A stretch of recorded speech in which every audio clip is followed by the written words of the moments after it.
ചെറുപ്പത്തിൽ വെച്ചാൽ ഇതെപ്പോഴാണ് ഇങ്ങനെ സംഭവിച്ചതെന്നൊന്നും കറക്റ്റായിട്ട് അറിയില്ല. കാരണം അവൻ തന്നെ പറയുന്നത് 13 വയസ്സ് തൊട്ട് ഉപയോഗിക്കുന്നുണ്ട്, പക്ഷെ ഞങ്ങൾ അറിയുന്നില്ല. ഒരു 18-19 വയസ്സൊക്കെ ആകുമ്പോഴാണ് ഇവൻ കുറച്ചെങ്കിലും ഉപയോഗിക്കുന്നുണ്ട് എന്ന് ഞങ്ങൾക്ക് മനസ്സിലായി തുടങ്ങുന്നത്.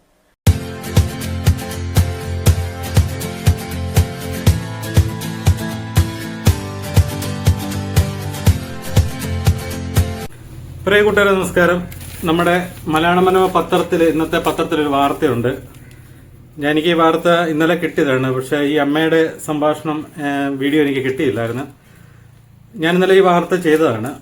അപ്പം നമുക്ക് പുതുപ്പള്ളി ടുഡേ ന്യൂസ് യൂട്യൂബിലും ഫേസ്ബുക്കിലും ചെയ്യുന്നുണ്ടെങ്കിലും വാട്സപ്പ് ഗ്രൂപ്പുകളിലാണ് ഒരുമാതിരിപ്പെട്ട ഒരുപാട് ക്രൈം കേസുകൾ മുഴുവൻ വാട്സപ്പ് കൂടെയാണ് ഷെയർ ചെയ്യുന്നത്. അതുപോലെ നമ്മുടെ വാട്സപ്പ് ചാനലിൽ വരുന്നുണ്ട്, അതുപോലെ അങ്ങനെ വെബ്സൈറ്റിൽ വരുന്നുണ്ട്. അങ്ങനെ വാർത്തകളെല്ലാം അതിലാണ് ഷെയർ ചെയ്യുന്നത്. ഒരുപാട് വാർത്തകൾ ഇന്നലെ ഒരു 8-10 ഇതുപോലെ തന്നെ ക്രൈം തന്നെ എന്ന് പറഞ്ഞാൽ എല്ലാം ലഹരിയാണ്.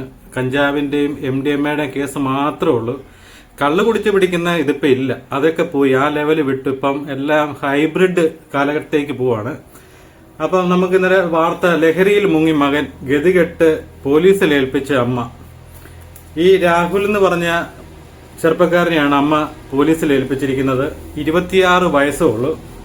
അപ്പം ചെറുപ്പം തൊട്ടേ ലഹരിയുടെ അടിമയായി പോയിരിക്കുകയാണ്. അപ്പം ഇതുപോലെ കേരളത്തിലെ ഈ അമ്മയെപ്പോലെ തന്നെ ഒരുപാട് മാതാപിതാക്കള് ഇതുപോലെ തന്നെ കേരളത്തിൽ ബുദ്ധിമുട്ടുന്നുണ്ട്. ഇതുപോലെ തന്നെ, കാരണം ഇതൊക്കെ വളരെ റയറായിട്ടാണ് ഒരു വീട്ടുകാർ പ്രതികരിച്ച് കണ്ടത്, വളരെ റയറായിട്ടാണ്. അതുപോലെ വീടുകളിലൊക്കെ ഇതുപോലെ പേടിച്ച് കഴിയുന്ന ഒരുപാട് മാതാപിതാക്കൾ ഇന്ന് കേരളത്തിലുണ്ട്. അപ്പോൾ നമ്മുടെ ഈ സംസ്ഥാനത്ത് കോട്ടയം ജില്ലയിലാണേലും മറ്റുള്ള എല്ലാ പ്രദേശങ്ങളിലും ഇപ്പം ഏറ്റവും കൂടുതൽ ക്രൈം നടക്കുന്ന എല്ലാം 30 വയസ്സിൽ താഴെയുള്ള കുട്ടികളുടെ ക്രൈമാണ് കൂടുതൽ വരുന്നത്. പോലീസ് സഹികെട്ടെന്ന് വേണേൽ പറയാം. അത്രയ്ക്കും രീതിയിലാണ് പോലീസ്. ഞാൻ മിക്ക ദിവസവും അവരുമായിട്ട് സംസാരിക്കുന്നതാണ്. ഒരു ദിവസം, എൻ്റെ സ്ഥലം പുതുപ്പള്ളി, ഈ കൊച്ചു സ്ഥലത്ത് പോലും ഒരു ദിവസം 8-10 ക്രൈം കേസുകൾ പോലീസ് പിടിക്കുന്നത്. പോലീസ് മടുക്കുന്ന ഒരു അവസ്ഥയിലേക്ക് വരികയാണ്. മിക്കതും കാപ്പ കേസ് പ്രതികൾ, അതുപോലെ അങ്ങനെയുള്ള ക്രിമിനൽ പശ്ചാത്തലമുള്ള ഇവരൊക്കെ പോലീസുകാർ തന്നെ പേടിച്ചാണ് ഇപ്പം പ്രതികളെ പിടിക്കുന്നത്. കാരണം ഇവരുടെ കയ്യിൽ നിന്ന് എന്താണെന്ന് വരുന്നെന്ന് ഇവർക്ക് ഒരിക്കലും പ്രതീക്ഷിക്കാൻ പറ്റത്തില്ല. കഴിഞ്ഞ ഇടയ്ക്ക് നിങ്ങൾക്കറിയാം, ഒരു തട്ടുകടയിലിട്ട് കോട്ടയത്തെ ഒരു പോലീസ് ഉദ്യോഗസ്ഥരെ ചവിട്ടിക്കൊന്നു. അതുപോലെ ഗാന്ധിനഗർ ഒരു പോലീസുകാരനിട്ട് പെടലിക്കിട്ട് കുത്തേറ്റു. അപ്പം ഇന്നലെ വാർത്ത കേട്ട് 3 പോലീസുകാരെ 7 പേര് ചേർന്ന് ആക്രമിച്ചു. അവർക്കും പരിക്കുണ്ട്. പുതുപ്പള്ളിയിൽ ഇതുപോലൊരു സംഭവം ഉണ്ടായി, പോലീസുകാരെ ആക്രമിച്ചു. അപ്പൊ ഇവരുടെ കൈ കിട്ടുന്ന സാധനം എന്ത് വെച്ച് ഇവരെ ആക്രമിക്കും. പോലീസുകാരെ സംബന്ധിച്ച് അവരും മനുഷ്യരാണ്. അപ്പം ഇപ്പൊ ഒരു ക്രൈം നടക്കുന്ന സമയത്ത് 8-10 പേര് ഓടി വന്ന് പിടിക്കാനും അങ്ങനെയൊന്നും പറ്റത്തില്ല ഇവർക്ക്. ഇന്നലെ പുതുപ്പള്ളി ഒരു ചെറിയ ക്രൈം കഴിഞ്ഞ ദിവസം ഉണ്ടായപ്പോഴത്തേന് 2 പോലീസുകാരെ ഉള്ളായിരുന്നു. അപ്പൊ അവിടെ നിന്നവരും തന്നെ എന്നോട് പറഞ്ഞ 2 പോലീസുകാരുള്ളൂ. ഞാനപ്പോൾ അത് കഴിഞ്ഞപ്പോഴത്തേന് ഇവരെ കൊണ്ടുപോയി കഴിഞ്ഞ ശേഷം പോലീസ് ഉദ്യോഗസ്ഥരുമായിട്ട് സംസാരിച്ചപ്പോഴത്തേന് അവർ പറഞ്ഞ് എന്ത് ചെയ്യാനാ പറ്റുന്നത്. കാരണം ഡ്യൂട്ടിക്ക് പലയിടത്തും ഇതുപോലെ തിരക്ക് പിടിച്ച് പോലീസുകാർ ഓടിക്കൊണ്ടിരിക്കുകയാണ്. അപ്പം ഡ്യൂട്ടിക്ക് ആളില്ല, ഇവരെ പേടിച്ചാണ് പിടിക്കുന്നത്. ഇവരുടെ കയ്യിൽ നിന്ന് എന്താണ് വരുന്നതെന്ന് അറിയാൻ പറ്റത്തില്ല. അപ്പൊ ഞാൻ പറഞ്ഞു വരുന്നത്, നമ്മുടെ ലഹരിയുടെ അതിപ്രസരം എല്ലായിടത്തും വന്നുകൊണ്ടിരിക്കുകയാണ്. നമ്മുടെ കൊച്ചു പഞ്ചായത്തുകളിലെല്ലാം, അതുപോലെ വാർഡിലും എല്ലാം. കഴിഞ്ഞ ദിവസം പുതുപ്പള്ളി പഞ്ചായത്തിൽ ഒരു മീറ്റിംഗ് നടത്തിയപ്പോൾ അവിടെയും ചർച്ച വന്നത് ലഹരിയാണ്. അപ്പൊ ഞാൻ ഈ പത്രം എടുത്ത് നോക്കുമ്പോൾ തന്നെ സ്കൂൾ തലത്തിലാണേലും അതുപോലെ നമ്മുടെ ഈ ചെറിയ ചെറിയ യോഗങ്ങളിലും എല്ലാം സംസാരിക്കുന്ന മുഴുവൻ ലഹരിക്കെതിരായിട്ടാണ് സംസാരിക്കുന്നത്. കാരണം ഇതിനെ എങ്ങനെ നിലനിർത്താം, അല്ലെങ്കിൽ ഇത് എങ്ങനെ പിടിച്ചു കെട്ടാന്ന് പറയാം. നമ്മുടെ ഇപ്പോഴത്തെ ചെറുപ്പക്കാർ ഏറെക്കുറെ 80% ചെറുപ്പക്കാരും ഈ ലഹരിക്ക് അടിമയിലേക്ക് പോവുകയാണ്. അപ്പൊ നമുക്ക് ഇതിനെന്താണ് ഒരു പോംവഴിന്ന് ആലോചിച്ചിട്ട് ഒരു എത്തും പിടിയും കിട്ടാത്ത ഒരു അവസ്ഥയിലാണ് ഇപ്പൊ എല്ലാവരും നിൽക്കുന്നത്. അപ്പൊ ഇവരെ നമ്മൾ കഴിഞ്ഞ ദിവസങ്ങളൊക്കെ ഒരുപാട് ആൾക്കാർ ഇവരെ പറ്റി പരാതി പറയുകയും അങ്ങനെയൊക്കെ ചെയ്ത് അവരുടെ വീട് കയറി ആക്രമിക്കുന്നു, ചുമ്മാതെ വടിവാളൊക്കെ എടുത്ത് ചുമ്മാതെ വീശുന്നു, അങ്ങനെയുള്ള കലാപരിപാടികളൊക്കെയാണ് ഇവരുടെ ഭാഗത്തു നിന്ന് ഉണ്ടായിക്കൊണ്ടിരിക്കുന്നത്. അതുകൊണ്ടാണ് ഒരുമാതിരിപ്പെട്ട ആൾക്കാർക്കൊക്കെ ഇതിനെ പ്രതികരിക്കാൻ വേണ്ടി മടി വരുന്നത്.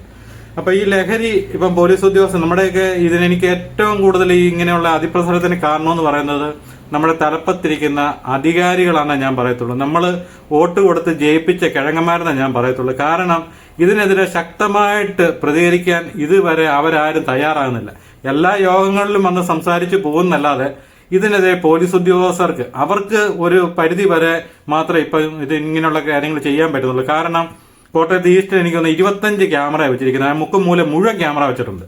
അപ്പൊ ഒരു പ്രതിയെ കൊണ്ടുവന്നു കഴിഞ്ഞാൽ അവിടെ ചെന്ന് കഴിഞ്ഞാൽ ഇവര് പൊന്നുപോലെ കൊണ്ടുപോയി സെല്ലോട്ട് കൊണ്ടുപോയിടും. അവന്റെ അഡ്വക്കേറ്റ് വന്ന് ജാമ്യത്തിൽ ഇറക്കിക്കൊണ്ട് അവനവിടെ വെല്ലുവിളിച്ച് പോകുന്നത്. ഇതെല്ലാം കണ്ടും കേട്ടുകൊണ്ട് പോലീസ് ഉദ്യോഗസ്ഥർ ഇങ്ങനെ ഇരിക്കുക എന്നല്ലാതെ ഇതുകൊണ്ട് യാതൊരു പ്രയോജനമില്ല. ഇവരെ പേടിയില്ല, പോലീസ് ഉദ്യോഗസ്ഥരെ എന്നല്ല ആരെ ഇവർക്ക് പേടിയില്ലാത്തൊരു കാലത്തേക്ക് പൊയ്ക്കൊണ്ടിരിക്കുകയാണ്. അതുകൊണ്ടാണ് ഇങ്ങനെയുള്ള ക്രൈമുകൾ കൂടുന്നത്. കഴിഞ്ഞ ദിവസം നിങ്ങൾ കണ്ടതാണ് പുതുപ്പള്ളിയിലെ ഉദ്യോഗസ്ഥർ, പുതുപ്പള്ളി തന്നെയല്ല കേരളത്തിൽ മുഴുവൻ പ്ലാസ്റ്റിക് ഉദ്യോഗസ്ഥർ ഓടി നടന്ന് പിടിക്കുന്നു. അപ്പൊ അവരോട് എനിക്ക് ചോദിക്കാനുള്ള ഒരു കാര്യമുള്ളൂ, ഈ സാധനത്തിന്റെ പ്രൊഡക്ഷൻ എന്ന് പറയുന്ന സാധനം ഇല്ലാതാക്കുകയാണെന്നുണ്ടെങ്കിൽ ഇതാ ഏതെങ്കിലും കടക്കാരിത് ഉപയോഗിക്കുമോ? അതില്ല. കോട്ടയത്ത് സുലഭമായിട്ട് കടകളിൽ കിട്ടും, അതുകൊണ്ടാണ് കടക്കാരിത് മേടിക്കുന്നത്. അത് തന്നെയല്ല നിങ്ങൾക്കറിയാം. ഇപ്പൊ ഞാൻ ഇന്നലെ പുതുപ്പള്ളിയിൽ വന്നപ്പോഴത്തേന് ഈ പ്രശ്നങ്ങളെല്ലാം കഴിഞ്ഞ ദിവസങ്ങളിലൊക്കെ പുതുപ്പള്ളി ഉണ്ടായത്. അപ്പൊ എനിക്ക് വൈകുന്നേരം വീട്ടിലോട്ട് പോരാൻ നേരത്തെ ഒരു കോഴി മേടിക്കാൻ തോന്നി. അങ്ങനെ ഞാനൊരു കടയിൽ ചെന്ന് കോഴി മേടിച്ചു. എൻ്റെ ഒരു സുഹൃത്തിന്റെ കട തന്നെയാണ്. അപ്പൊ അവിടെ എൻ്റെ ഈ കടലാസി പൊതിഞ്ഞ് കോഴി എടുത്തു തന്നു. അപ്പൊ ഞാൻ സാധാരണ മിക്കടുത്ത് എൻ്റെ വണ്ടിയിൽ എപ്പോഴും കൂടുണ്ട്. ഞാൻ അങ്ങനെ ഒരു കരുതിയേ പോകത്തുള്ളൂ. വണ്ടിയിലാണെങ്കിലും കാറിലാണെങ്കിലും എപ്പോഴും കുറെ 2-3 കൂടുകളെങ്കിലും ഉണ്ട്. കാരണം ഞാൻ കട നടത്തിക്കൊണ്ട് എനിക്കറിയാം ഇതിന്റെ ബുദ്ധിമുട്ട് എന്താണെന്നുള്ളത്. അപ്പം ഇതിങ്ങനെ കൊടുത്തു വിടണം. ഇപ്പൊ ഒരാൾ വന്നു കഴിയുമ്പോൾ തന്നെ ഇവർക്ക് കടലാസിൽ പൊതിഞ്ഞു അല്ലെങ്കിൽ ദൂരെ കൊണ്ടുപോകേണ്ട ആളാണെന്നുണ്ടെങ്കിൽ ഒരുപാട് ബുദ്ധിമുട്ട്. അപ്പൊ ആ കടയിലെ ആൾ എന്നോട് പറഞ്ഞത്, എന്റെ സുഹൃത്ത് തന്നെയാണ്, അദ്ദേഹം എന്നോട് പറയുന്നത് എന്ത് ചെയ്യാൻ പറ്റും, നമ്മളൊരു കസ്റ്റമർ വന്ന് സാധനം മേടിക്കുമ്പം കടലാസിൽ പൊതിഞ്ഞ് കൊടുക്കുമ്പോൾ തന്നെ അവരുടെ മുഖം മാറുകയാണ്. അതുപോലെ ഞാൻ പുതുപ്പള്ളിപ്പള്ളിയുടെ വാതിക്ക് മുന്തിരിങ്ങ വിൽക്കുന്നുണ്ടായിരുന്നു. അവിടെ ചെന്നപ്പോഴത്തേന് അവർ പറഞ്ഞു, എന്റെ പൊന്നു ചേട്ടാ, ഇവിടെയും വന്ന് ഇപ്പം പ്ലാസ്റ്റിക്കിന് വന്ന് കയറിയിട്ടേ പോയിട്ടുള്ളൂ. ഇപ്പൊ ഈ മുന്തിരിങ്ങ ഞങ്ങൾ ഈ കടലാസ് മുന്തിരിങ്ങയ്ക്ക് എല്ലാവർക്കും അറിയാമല്ലോ ഒരു നനവുണ്ട്. ഈ നനവുള്ള മുന്തിരിങ്ങ ഇവരുടെ കയ്യിലോട്ട് കടലാസിൽ പൊതിഞ്ഞ് കൊടുക്കുമ്പോൾ തന്നെ ഇതിന്റെ അതൊന്ന് പകുതി താഴെ പോകും. ഇതൊരു അവസ്ഥയാണ്. ഇതിപ്പോ എന്ത് ചെയ്യാൻ പറ്റും? ഇതിനൊരു പരിഹാരം എന്ത് ചെയ്യാൻ പറ്റും? ഒരു കടയിൽ ഇപ്പം നമ്മൾ വഴിയിൽ നിന്നൊരു കപ്പ മേടിച്ചു, അല്ലെങ്കിൽ ഇതെങ്ങനെ കടലാസിൽ പൊതിഞ്ഞ് അല്ലെങ്കിൽ വണ്ടിയെ കൊണ്ടുവന്നവർക്കൊക്കെ കൊടുക്കാൻ പറ്റുന്നു. അപ്പൊ ഇതിനൊരു പ്രതിവിധി എന്ന് പറയുന്നത് അല്ലെങ്കിൽ ഒരു പരിഹാരം, മറ്റു മാർഗങ്ങൾ ഇത് കടക്കാർക്ക് ഏത് രീതിയിൽ കൊടുക്കാൻ പറ്റുന്നതിനെ പറ്റി ഒരു കാര്യങ്ങൾ സംസാരിക്കുകയോ അവരോട് ഇങ്ങനെയുള്ള കാര്യങ്ങൾ പറയുകയോ ചെയ്യാതെ കടയിലോട്ട് കയറി വന്ന് പ്ലാസ്റ്റിക് പിടിക്കുക, ഒരു 5,000-10,000 ഫൈൻ എഴുതി കൊടുക്കുക, അത് മാത്രമേ ഇവരുടെ പരിപാടിയുള്ളൂ. കോട്ടയത്ത് പരസ്യമായിട്ട് ഈ പ്ലാസ്റ്റിക് കടകൾ വിൽക്കുന്നുണ്ട്. അതെല്ലാം അവിടെ നിന്ന് കയറുകയോ റെയ്ഡോ കാര്യങ്ങളല്ല. ഈ സാധനം അവിടെ നിന്ന് കിട്ടുന്നത് കൊണ്ടല്ലേ നമ്മൾ ഇത് മേടിക്കുന്നത്. ഈ സാധനം പ്ലാസ്റ്റിക് കൂടി നമുക്ക് കിട്ടാനില്ലെങ്കിൽ ഏതെങ്കിലും കടക്കാരൻ പ്ലാസ്റ്റിക് കൊടുക്കുമോ? ഇല്ല. അപ്പൊ അത് ചെയ്യുന്നില്ല. ഞാൻ അത് കഴിഞ്ഞിട്ട് ഈ കോഴി മേടിച്ചുകൊണ്ട് വരുമ്പോഴത്തേനും ഇവിടെ തമിഴ്നാട്ടിൽ നിന്ന് ഒരു വണ്ടി 3 കിലോ ഉള്ളി 100 രൂപ എന്നും പറഞ്ഞ് വിൽക്കുന്നു. ആൾക്കാരെല്ലാം ഇടിച്ചു കൊടുക്കണം. നമ്മുടെ ഇവിടെ ഒരു കുഴപ്പമുണ്ട്, 1 കിലോയുടെ വില പറഞ്ഞാൽ ആരും മേടിക്കത്തില്ല. 3 കിലോ 4 കിലോ എന്ന് പറഞ്ഞു കഴിഞ്ഞാൽ അന്നേരമായിട്ട് ഭയങ്കര ലാഭമാണെന്ന് പറഞ്ഞ് മേടിച്ചുകൊണ്ട് പോവുകയും ചെയ്യും. വീട്ടിൽ കുറച്ച് ദിവസം ഇട്ട് ബാക്കിയുള്ള എടുത്ത് ദൂരെ കളയുകയും ചെയ്യും. അങ്ങനെ ഒരു സ്വഭാവമുണ്ട്. ഞാൻ നോക്കിയപ്പോൾ അവരുടെ വണ്ടിയിൽ കൂടിരിക്കുന്നു. ആ കൂടിൻ്റെ അകത്ത് പ്ലാസ്റ്റിക്കിൻ്റെ അകത്ത് ഈ സാധനങ്ങളെല്ലാം ഇട്ട് ആൾക്കാർക്ക് അങ്ങ് കൊടുക്കുക. തമിഴ്നാട്ടിൽ നിന്ന് വന്ന വണ്ടിയാണ്. അതിനിവിടെ ആർക്കും ഒരു ഉദ്യോഗസ്ഥനും ഒരു വിഷമവും ഇല്ല, ഒരു പഞ്ചായത്ത് അധികാരികൾക്ക് പോലും ഒരു പ്രശ്നവുമില്ല. അതുപോലെ തന്നെ ഈ വഴി സൈഡിലെല്ലാം നമുക്ക് കാണാം കിറ്റ് വെച്ചിരിക്കുന്നത്. വഴിയോരങ്ങളിലെല്ലാം പച്ചക്കറി കിറ്റുണ്ട്. അതെല്ലാം വെച്ചിരിക്കുന്നത് നിങ്ങൾ കണ്ടിട്ടുണ്ട്. അത് എങ്ങനെയാണ് വെച്ചിരിക്കുന്നത്? ഈ ഉദ്യോഗസ്ഥരൊന്ന് അവിടെ ഒന്ന് കയറുമോ? ഇങ്ങനെ ഒന്നും കയറത്തില്ല. അതുപോലെ മിക്ക തട്ടുകടയിൽ നമ്മൾ ആഹാരം കഴിക്കാൻ ചെല്ലുമ്പോഴത്തേന് പ്ലേറ്റ് കഴുകുന്ന കാര്യമില്ല, മടിയാണെന്ന് എനിക്കറിയാം, എന്താണെന്ന് അറിയത്തില്ല. പ്ലേറ്റിന്റെ മുകളിലോട്ട് ഒരു പ്ലാസ്റ്റിക്കും കൂടെ ഇട്ടിട്ട് അതിലാണ് നമുക്ക് ആഹാരം തരുന്നത്. അതാകുമ്പോൾ ആ വേസ്റ്റ് എടുത്ത് കളഞ്ഞാൽ മതി. ആ പ്ലാസ്റ്റിക്കിന് കുഴപ്പമില്ല. ഇങ്ങനെയുള്ള ഒരുപാട് കാര്യങ്ങളുണ്ട്. അതുപോലെ കഴിഞ്ഞ ദിവസം പുതുപ്പള്ളി ഈ വഴിയോരങ്ങളിലൊക്കെ ഈ കരിമ്പിൻ ജ്യൂസ് വിൽക്കുന്നുണ്ട്. കരിമ്പിൻ ജ്യൂസ് വിൽക്കുന്ന പുതുപ്പള്ളി ഹെൽത്തിലെ ഉദ്യോഗസ്ഥരെല്ലാം കൂടെ ആ കടയിൽ ചെന്നു കഴിഞ്ഞപ്പോഴത്തേന് കരിമ്പിൻ ജ്യൂസിന്റെ അകത്തിട്ട് നമുക്ക് തരുന്നത് മീനൊക്കെ ഇട്ട് വെക്കുകയല്ലേ, കേടാകാതിരിക്കാൻ വെക്കുന്ന ഐസ് എടുത്തിട്ട് തരുന്നത്. അപ്പം അങ്ങനെയുള്ള എന്നിട്ട് അവരോട് പറഞ്ഞു ഇത് മാറ്റണം, അല്ലെങ്കിൽ ഫൈൻ, ഇതൊക്കെ ഇങ്ങനെയുള്ള കാര്യങ്ങൾ പറഞ്ഞു പോകുന്നല്ല. അവനെയൊക്കെ അവിടുന്ന് തല്ലി ഓടിച്ചേക്കണം. ഇങ്ങനെയുള്ള കാര്യങ്ങളൊക്കെ ചെയ്യുന്ന കുറ്റവാളികളൊക്കെ നമ്മൾ വേറെ ഒരിടത്ത് ചെന്നാൽ നമ്മൾ ഇതുപോലെയൊന്നും കച്ചവടം ചെയ്യാനൊക്കെ ആരെങ്കിലും സമ്മതിക്കും? നമ്മുടെ ഇവിടെ എന്ത് തോന്നിയാസം വേണേൽ ആർക്കും കാണിക്കാവുന്ന ഒരു അവസ്ഥ വരുന്നതുകൊണ്ടാണ് ഇതൊക്കെ ഉണ്ടാകുന്നത്. അതുപോലെ ഈ പ്ലാസ്റ്റിക് വരുന്ന ഉൽപ്പന്നങ്ങൾ ഈ വരുന്ന കടകളിൽ വരുന്നത് 90-100% സാധനങ്ങളും പ്ലാസ്റ്റിക്കിലാണ് വരുന്നത്. മാവേലിസ്റ്റോറിലെ, ത്രിവേണിയിലെ, സർക്കാരിന്റെ ഷോപ്പുകളിലെ മുഴുവൻ വരുന്ന പ്ലാസ്റ്റിക്കുകളാണ്. എന്നിട്ട് ബാക്കിയുള്ള കടകളിൽ പ്ലാസ്റ്റിക്കിനെതിരായിട്ട് ഇവർ പ്രചരണം നടത്തും, അവരെ പിടിക്കും, അവരെ ഫൈൻ ഈടാക്കും. ഇതൊക്കെയാണ് ഇവിടെ നടന്നുകൊണ്ടിരിക്കുന്നത്. അപ്പൊ ഞാൻ പറഞ്ഞു വന്നത് നമ്മുടെ ലഹരിയുടെ കാര്യം പറഞ്ഞു വന്നത്, അതിന് മാറിപ്പോയി. എങ്കിലും ലഹരി നമുക്കിപ്പം സുലഭമായിട്ട് ഇവിടെ കിട്ടുന്നതുകൊണ്ടാണ് കൂടുതൽ ആൾക്കാർ ഇത് ഉപയോഗിക്കുന്ന പറഞ്ഞു. ഇപ്പൊ ഇന്ന് പത്രത്തിൽ ഒരു ന്യൂസ് ഉണ്ട്, നിങ്ങളെല്ലാം ശ്രദ്ധിച്ചോ ഇല്ലെന്ന് അറിയത്തില്ല. ഇങ്ങനെയുള്ള ചില വാചകങ്ങളൊക്കെ ചെറിയ ന്യൂസായിട്ടാണ് കൊടുക്കത്തുള്ളൂ. കാരണം അതൊന്നും ആൾക്കാരുടെ ശ്രദ്ധയിലധികം പെടത്തില്ല. എന്തെങ്കിലും ഒരു ചെറിയ ഒരു കുറ്റകൃത്യത്തിന്റെ കേസൊക്കെ ആണെന്നുണ്ടെങ്കിൽ അത് ഭയങ്കര വലുതായിട്ട് ഇവര് ഈ പത്രക്കാർ കൊടുക്കും. ഇതിങ്ങനെ ഉള്ളതാണ്.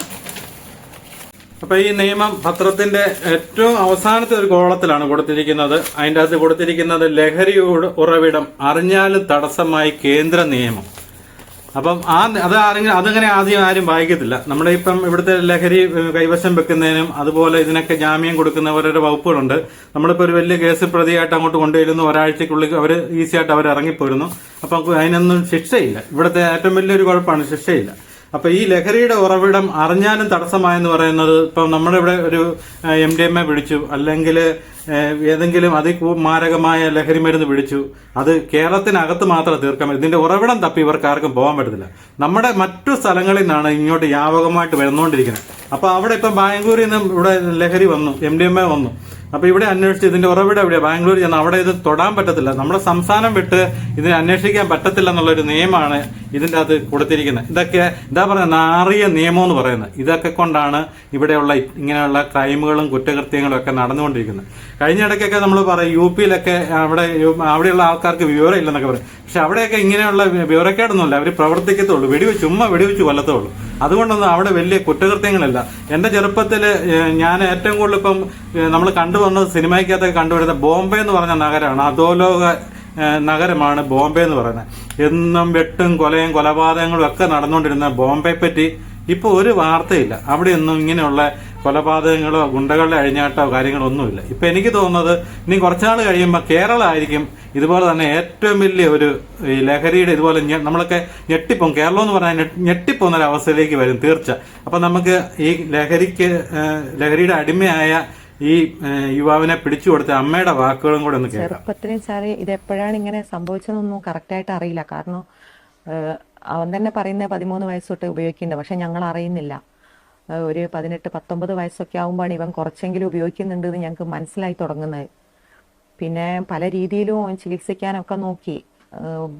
ഡി അഡിക്ഷൻ സെന്ററിൽ കൊണ്ടുപോവേ, പിന്നെ പേഴ്സണലായിട്ട് ഡോക്ടറെ ഇക്ര ഹോസ്പിറ്റലിൽ കൊണ്ടുപോയിട്ട്, പിന്നെ ചാലപ്പുറത്തുള്ള ഒരു ഡോക്ടറെ വീട്ടിൽ അവിടെ അങ്ങനെ കാണിച്ചിട്ടൊക്കെ ഒരുപാട് മരുന്നൊക്കെ കുടിച്ച് നിർത്തിയതുമാണ്. പിന്നെ നിർത്തിക്കഴിഞ്ഞാലും അപ്പോഴൊക്കെ നിർത്തണം എന്നുള്ളൊരു മനസ്സവനുണ്ടായിരുന്നു. പക്ഷെ നിർത്തിക്കഴിഞ്ഞാലും പുറത്തു പോയി കഴിഞ്ഞാൽ പിന്നെ ഈ കോണ്ടാക്റ്റിലുള്ള ആളുകളായിട്ട് ബന്ധപ്പെട്ട് കഴിഞ്ഞാൽ ഓന് കിട്ടിക്കഴിഞ്ഞാൽ ഉപയോഗിക്കും. അപ്പോൾ പിന്നെ ഓനാകെ മാറി. പിന്നെ ഒരുപാട് നമ്മൾ ബുദ്ധിമുട്ടി ഈ ചെയ്തതൊക്കെ ഒരൊറ്റ നിമിഷം കൊണ്ട് പോവും. അങ്ങനെയാണ്.